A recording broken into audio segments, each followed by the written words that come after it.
आज का उससे का उसका देख बाबा से ये सब तकरीब होना है शावर 130 का दरवाजे से इधर आते ही आपको लगेगा कि बहुत खुला एरिया है। अंदर एक गाड़ी की पार्किंग हो सकती है। वैसे टू व्हीलर भी आ सकते हैं। तस्वीर एरिया भी छोड़ा हुआ है और फ्रंट पे लैंप भी लगे हुए हैं और गली सारी बसी हुई है। पुराना एरिया है, सेक्टर 125 है। और घर के दरवाजे को देखें, छत से नीचे तक सब वुडन लाइट्स का इफेक्ट यहाँ पे दिया गया है। बहुत ही सुंदर ये काम यहाँ करवाया गया है। और एंट्री पे ही सामने ड्राइंग एरिया का आपका LED पैनल आ गया, वॉल आ गई, छत पे डाउन सीलिंग आ गई। और डाउन सीलिंग देखिए माशाअल्लाह है, पैनल बहुत बड़ा फ्री वॉल को कवर किया गया है। इस वॉल के ऊपर आजकल डिज़ाइन है फ्रेम्स का, बीच में पेंटिंग में लग जाती है, जैसे बीच में वॉल तस्वीर देखने लग जाते हैं। यहाँ मॉडल देखते हैं पूरी की पूरी यहाँ स्टोरेज भी है ये। और ये जस्ट जो आज का भी हैंडल जो है ये लेटेस्ट बने हुए हैं यहाँ पे। और हाइड्रोलिक सिस्टम है मॉडल किचन के साथ में। यहाँ स्टोरेज भी दी गई है, ये बड़ी वाली का यहाँ पे, इसके अंदर बहुत सारी स्टोरेज स्पेस भी दी गई है। तो ये काउंसिलिंग हो रखी है। और ये बहुत ही 130 से लगाएगी, तो 130 का साइज़ खुला होता है। और डाउन सीलिंग सिस्टम भी है और वॉल पर पैटिंग है, जो लगाना चाहिए अपनी मर्जी से लगा सकता है।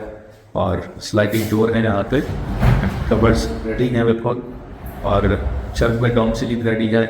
और वॉशरूम जो है इसका फिलहाल सामान रखा हुआ है, लेकिन टाइल वगैरह सब लगा के रखी है। खाली जो हमारी पेंडिंग चीज़ें होती हैं, यानी कि सीट्स वो पेंडिंग है। यहाँ दरवाज़ा है और पीछे इसका वॉशरूम एरिया है। तो दूसरे रूम में आपको दूसरे रूम में छत में डाउन सीलिंग है और स्लैबिंग यहाँ कवर है। छत तक यहाँ से कवर कर दिया गया है। LED पैनल इस तरफ लगा हुआ है। पीछे वॉशरूम के लिए भी जाने का दरवाज़ा है जाने के लिए पीछे। और वॉशरूम बिल्कुल रेडी है, टाइल वाइट सब लगी हुई है सारी। जो सेंट्री आइटम है वो लगा रखी हैं, खाली फिटिंग करनी है। ये पहले यूज़ नहीं करनी चाहिए। जब कोई बंदा घर देता है तो जाता है कि ना चाहिए तो फ्रेश मिले। तो अब जो सेंट्री आइटम्स होगी आपको बिल्कुल फ्रेश मिलेगी, आपके आने से पहले ही उसको इंस्टॉल किया जाएगा। तो ये ग्राउंड फ्लोर पे वो बेडरूम में देखे, चलते हैं फर्स्ट फ्लोर पे, वहाँ पे 2 बेडरूम ट्रेंड है कि ब्लैक ग्रेनाइट और टीपी दिखाई। और फ्रंट बाइक कहीं है कफन ग्लास तो यहाँ लगा दिया गया है। फ्रंट एलिवेशन सुंदर है, जैसे दिखी रही थी। फर्स्ट फ्लोर पे भी ऐसे आपको यहाँ जाली का दरवाजा, मेन दरवाज़ा और अंदर इसके आप आए देखो आपको किचन मिलेगी जैसे नीचे सी।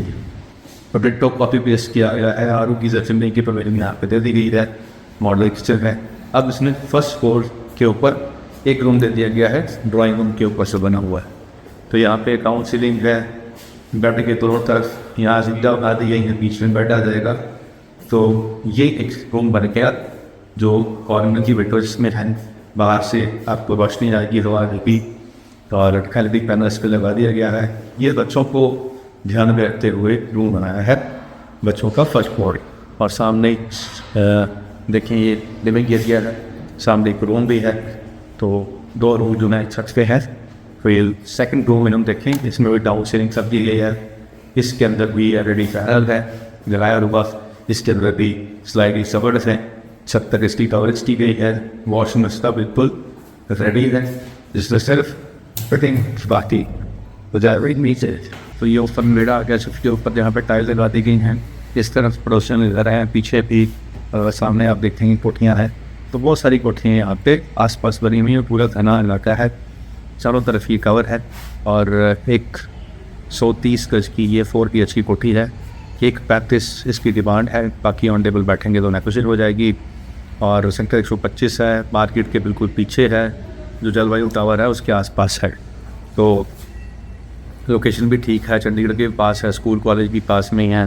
चंडीगढ़ के सारे जो स्कूल हैं उनकी बसें बाहर से यहाँ पिक करती हैं, तो बच्चों को आने जाने में भी यहाँ आसानी है। और घर से बाहर निकलते ही मेन मार्केट है आपकी, हर सामान आपको घर के बाहर ही मिल जाएगा। चंडीगढ़ यहाँ घर जाने की जरूरत नहीं होगी, 125 सेक्टर में ही सब कुछ मिल जाएगा। सब्जी मंडी भी बाहर ही दिखती है, तो यहाँ पे हर चीज़ आपको आसपास ही मिलेगी। तो 1,35,00,000 रुपये इसकी डिमांड है। बाकी ऑन टेबल बैठेंगे तो नेगोशिएट हो जाएगी। इसके अलावा यहाँ 70-80 लाख की कोठियाँ भी मिल जाती हैं, या 2 करोड़ की कोठियाँ मिल जाती हैं, वो भी देख लें आप, जो आपको अच्छा लगे उसमें से आप ले सकते हैं। ये 4 BHK है और ईस्ट फेसिंग है, तो ईस्ट फेसिंग कोठियाँ की जो डिमांड है वो ज़्यादा होती है, इसलिए यहाँ पे आपको ये कोठियाँ हम दिखा रहे हैं। पहले गवर्नमेंट चेंज हो गया था, नहीं बेचना चाहते थे, लेकिन अब मैंने कहा ठीक है जी, आप बना दें दोबारा से वीडियो हमारी, हम बेचना चाहते हैं। सो ये इस वीडियो अब आपकी सामने आ चुकी है, और जाते जाते आपको एक शेर आपको सुनाते हैं। तो शेर ऐसा ही है कि शेर ऐसा ही है कि तो रात को देखते कोई कि जिंदगी कटती चली जा रही है, इसका नहीं रंज। जिंदगी कटती चली जा रही है, इसका नहीं रंज। रंज ये है कि कभी ढंग से जिंदा न रहे। जिंदगी कटती चली जा रही है, इसका नहीं रंज। रंज ये है कि कभी ढंग से जिंदा नहीं रहे। और इस वक्त सफ़ीरी में भी आके हमसे मिल, इस वक्त सफ़ीरी में भी आके हमसे मिल। न जाने कब इस रात के पिंजरे में ये परिंदा रहे, न जाने कब इस रात के पिंजरे में ये परिंदा ना रहे। तो परिंदा इसके अंदर है यानी आत्मा, और ये रात का पिंजरा है जिसके अंदर आत्मा निवास करती है, इसको शरीर का। तो हमारे गुरु पीर पैगंबरों ने भी यही कहा है कि जब तक इस शरीर के अंदर हम हैं यानी आत्मा है, तब तक ही हम भगवान की बात कर सकते हैं, इंसान की बात कर सकते हैं, तब तक ही हम कुछ अच्छे काम कर सकते हैं, बुरे काम कर सकते हैं, जिसका फिर बाद में हमें भुगतान रखा है। तो अगर हमारी एम्पत है किसी से, जब तक वो जिंदा है तो तब तक ही उससे मिलने का कोई फ़ायदा है, बाद में तो फिर स्पीकर्स दे जाते हैं। तो उम्मीद करते हैं कि आप अपने दोस्तों को, रिश्तेदारों को, प्यार करने वालों को जिंदा रखते ही मिलेंगे। आज का इतना, मिलते हैं ये बारीक नई वीडियो में एक नई जानकारी के साथ। धन्यवाद।